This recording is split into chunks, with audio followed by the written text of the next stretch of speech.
পুরান ঢাকার আরমানিটোলার নূর বক্স লেনের বাড়ির সিঁড়িতে রোববার জগন্নাথ বিশ্ববিদ্যালয়ের শিক্ষার্থী জোবায়েদ হোসাইনকে হত্যার পর ঘটনাস্থল থেকে পালিয়ে যান মাহির রহমান ও ফারদিন আহমেদ আইলান।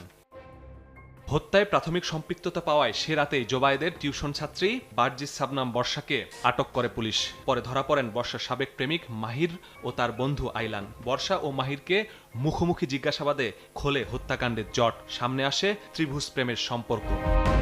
পুলিশ জানায় মাহিরের সঙ্গে সম্পর্ক থাকাকালে গৃহশিক্ষক জোবায়েদের সঙ্গেও প্রেমে জড়ান বর্ষা। পরে সম্পর্ক ভেঙে দিলেও মাহিরকে ভুলতে পারছিলেন না তিনি। 23 দিন আগে সাবেক প্রেমিককে ফিরে পেতে জোবায়েদকে খুনের পরিকল্পনা করেন বর্ষা ও মাহির। মাহির কোনো এক সময় ওই বাসায় ওখানে ভাড়া থাকতো, তো আগে থেকে ওই মেয়েটার সাথে পরিচয় দীর্ঘদিনের, কিন্তু প্রেমের সম্পর্কটা অনুমান 1.5 বছর ধরে। জোবায়েদ 1 বছর ধরে মেয়েটাকে পড়াচ্ছে, সে জগন্নাথ বিশ্ববিদ্যালয়ের ছাত্র। মেয়েটা এর প্রতিও দুর্বল হয়ে যায় জোবায়েদের প্রতি। এই এখন তো ওই যে মাইন্ড হচ্ছে টিল্টিং, যখন মাহিরের কাছে যায় তখন মাহিরের, যখন জোবায়েদের কাছে যায় তখন জোবায়েদের। তো মাহিরকে সে বলছে যে জোবায়েদকে না সরাতে পারলে আমি আসলে তোমার থাকতে পারবো না।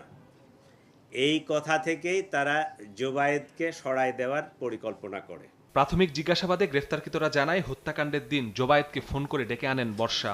সেই তথ্য জানান মাহিরকে। পরে জোবায়েদের গলায় ছুরিকাঘাত করে হত্যা করেন মাহির ও আইলান। জোবায়েদ যখন এখানে আসে উপস্থিত হয়, তার সাথে কথা কাটাকাটি হয়, তাকে বর্ষাকে ত্যাগ করার কথা বলা হয়, তার ওখান থেকে সরে আসতে বলা হয়। সে এটা বলে যে সে মেয়ে তো আমাকে ভালোবাসে, আমি কেন সরে যাব। এই এক পর্যায়ে তর্কাতর্কির পর্যায়ে এই চাকু দিয়ে তার গলায় পোস্ট দিলে জোবায়েদ রক্তক্ষরণে, অতিরিক্ত রক্তক্ষরণে সেখানে মারা যায়। এই ঘটনায় আমরা মোহাম্মদ মাহির, বারজিস শাবনাম বর্ষা মেয়েটা এবং মাহিরের যে বন্ধু ফারদিন আহমেদ আইলান, 3 জনকেই আমরা গ্রেপ্তার করতে সক্ষম হয়েছি। বর্ষার সঙ্গে জোবায়েদের সম্পর্ক বিশ্বাস করতে পারছেন না তার বড় ভাই। ঘটনার আরও তদন্ত চান তিনি।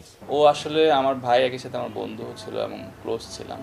ওর সাথে বেশ কিছুদিন আমি ঢাকাও ছিলাম, সেখানে আমার হলে রাখছিলাম, শহীদুল্লাহ হলে। ও যদি কোনো কিছু থাকতো আমাকে অবশ্যই বলতো, আমি এতটুকু বলতে পারি। গল্পটা আরও খোলাসা হওয়ার দরকার আছে। দোষী তারা সর্বোচ্চ যাতে শাস্তি পায়। দোষীরা শাস্তি না পেলে এখানে অনেক ধরনের সমস্যা, কারণ এ ধরনের কেস আরও মায়ের বুক খালি হবে, ঠিক আছে। আর দোষী কেউ শাস্তি না পেয়ে নির্দোষী শাস্তি পেলে এটা একটা কলঙ্ক হবে বিচার বিভাগের জন্য।